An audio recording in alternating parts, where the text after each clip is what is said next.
रमज़ान मुबारक महीनो ईंदे ई जिते खाधे पीते जी शयुनि जा अघ चोट चढ़ी वञनि था त उते ई utility store corporation of Pakistan पारां रमज़ान महीने में रियायती पैकेज जो पिणु ऐलान कयो वियो आहे। यूटिलिटी स्टोर जे मैनेजर भाई साहब शहदाद कोट सां ॻाल्हाईंदे चयो आहे त असें बिल्कुल फ़र्क़ु आहे। असांजे पंहिंजो गवर्नमेंट ऑफ पाकिस्तान जी तरफ़ां ख़ुसूसी रमज़ान पैकेज जे हवाले सां जेको आहे सो 10 खां 15% ताईं हर आइटम ते रियायत कई वई आहे। क्वालिटी जी बि बाक़ाइदा गारंटी ऐं दुकाननि खां तमामु सुठी क्वालिटी में दस्तियाब आहे।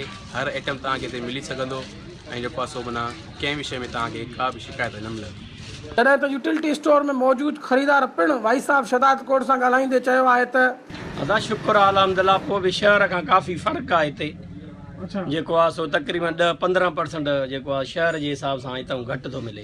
Utility store corporation of Pakistan पारां अटे जी 10 किलो वारी थैली ते 70 खां 90 रुपया बचत, खंड जे फ़ी किलो ते 5 रुपए खां 8 रुपया बचत, गिह आहे खाइण वारे तेल जे फ़ी किलो ते 10 रुपए खां 15 रुपया बचत, जॾहिं त तल जे फ़ी किलो ते 30 रुपए खां 40 रुपया बचत जो पिणु ऐलान कयो आहे।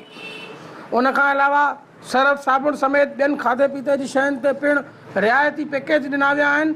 शहरनि खे घुर्जे त हुकूमत पारां ऐलानियल रियायती पैकेज मां फ़ाइदो वठी यूटिलिटी स्टोरनि तां ख़रीदारी कनि। कैमरामैन वकार भटीअ सां गॾु रमीज़ मक्सी, Shahid Awan, voice of Shahdad coat.